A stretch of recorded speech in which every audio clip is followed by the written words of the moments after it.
A lot of people on social media have been saying that Dababy has fell off in the music industry because of a trending post that went out about having buy one get one free concert tickets for an upcoming concert tour that he has for Baby on Baby 2.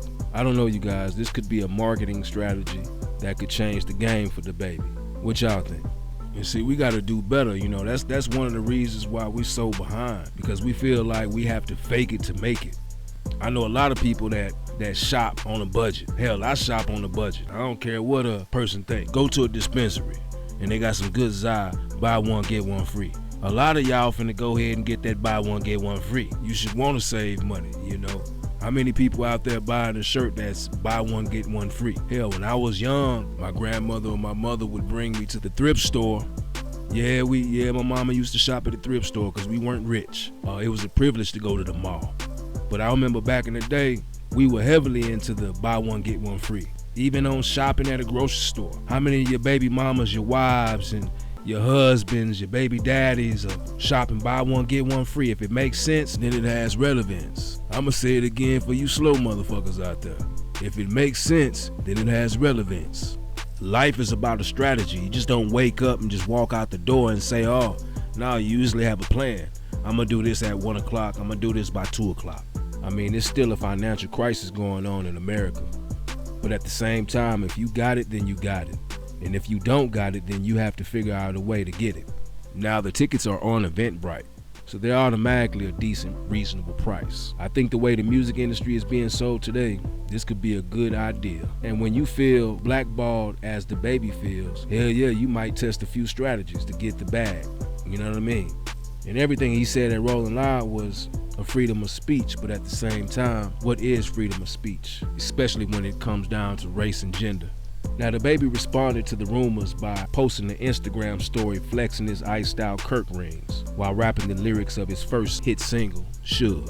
And you know, again, he made a statement at Rolling Loud. I guess it affected a lot of people out there, and they got in their feelings and they took it to social media, because you know that's where everybody goes when they have a rant, they want to vent. But yeah, man, ever since that Rolling Loud performance he had in 2021 set him back a little bit, because I mean, if you think about it, dude feel like he been blackballed. That's something, you know, you wake up and you feel this every day. But then again, you know, when you say blackballed, the whole industry is kind of suffering in a way. People project these album releases and they have these high expectations of album sales, and then they get curbed. And then they blame it on the engineer, you blame it on the label, you blame it on the marketing team, the A&R. I mean, it's everybody's fault but the artist.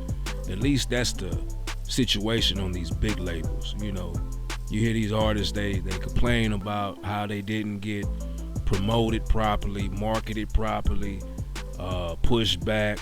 I mean, this is the game, you know. Who's not to say that that's not what's going on? I'm just saying, I think this is a marketing strategy. With the Dababy situation, a lot of people are laughing at him, pointing the fingers. And another thing about that is, you can't hate a motherfucker that has a marketing strategy. If this has to do with the fact that, you know, he made the statement at Rolling Loud and he's still catching the back end from that, and, you know, the fans, whatever the situation might be, you know, it can happen to anybody. You know what I'm saying? So, hey, man, you know, I don't wish nothing evil on nobody, man. And I sure want to see everybody win that has the potential of getting out there getting it. You sitting on your ass, a motherfucker can't expect you to win. That's just pure laziness. If you out there trying to make a way and you strategizing a play and it actually hits the winning numbers, come on, man. You know, that ain't in vain, no. The internet don't give two fucks. They don't give two fucks. It was said that he fell off. Who knows? I don't know. I hope my boy ain't fell off. You know what I'm saying? Hope he can keep putting good music out, making good decisions. Dababy got tickets, man. Buy one, get one free. And if you a Dababy fan out there, and you out there in this city that he's touring in, you know what I mean? You can't beat the price of the tickets. You can take anybody you want to take with you. There is buy one, get one free. You know what I mean? So This is probably not from the flack that he took at Rolling Out. It's not like your favorite artist is selling records because they're your favorite artist, or you want this artist to win, or this the dopest artist in the game that you think. No, they selling these records because it's a marketing team behind them. It's a strategy behind them. It's a assembly line.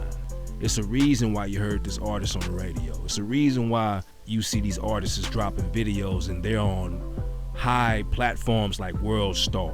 It's a reason, and usually the reason is money. You know what I'm saying? Even if we weren't talking about an artist, to keep the lights on, to keep the rent paid, to keep the mortgage paid, to keep all these things in line is money. So if somebody wants to save money and feels like they can have a strategy that can corner the market and make more money in the process, then what's there to laugh about? What are we talking about?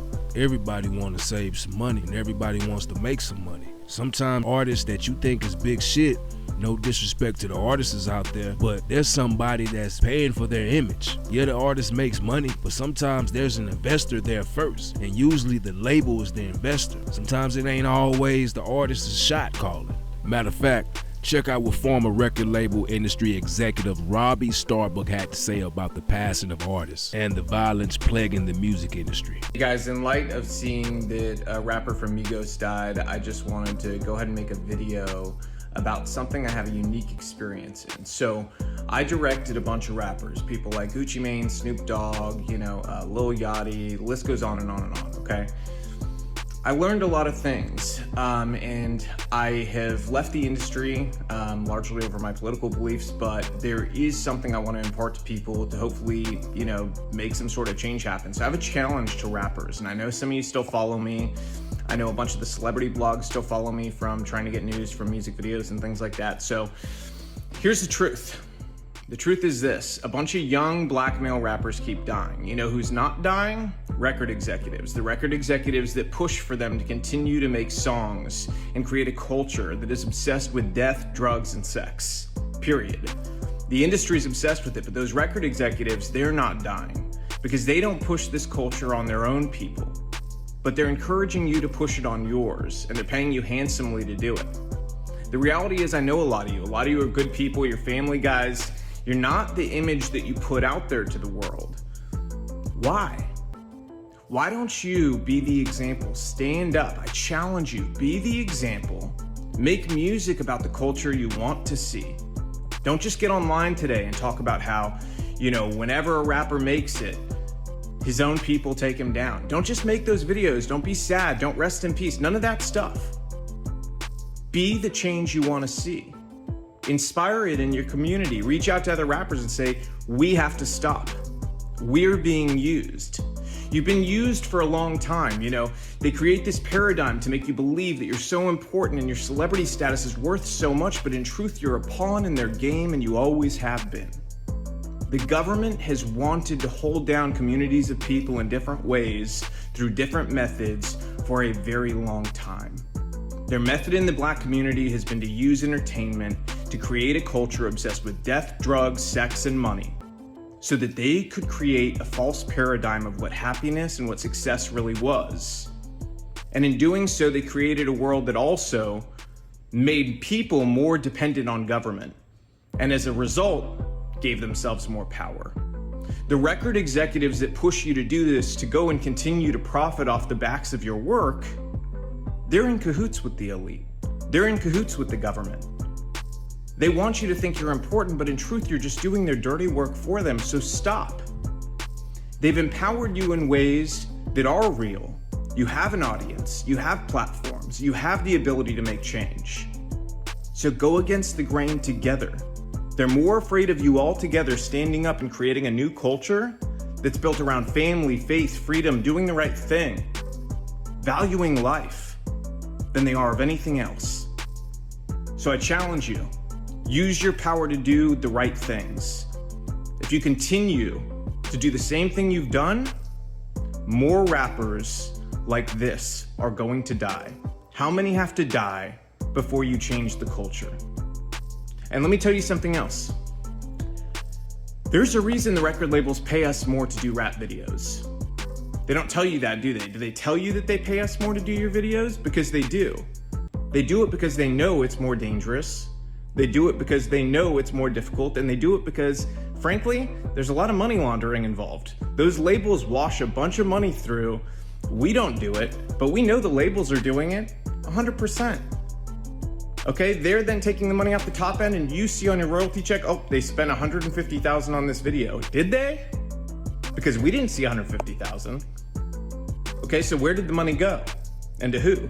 Their friend's company? A lot of times that's the case. Same thing with insurance companies. They charge us more to insure your videos. And it's because they know the culture that's been created. They know that the only possibility of a music video being shot up is on a rap video. And that's the truth. So change the culture. You have the power. Your people deserve it.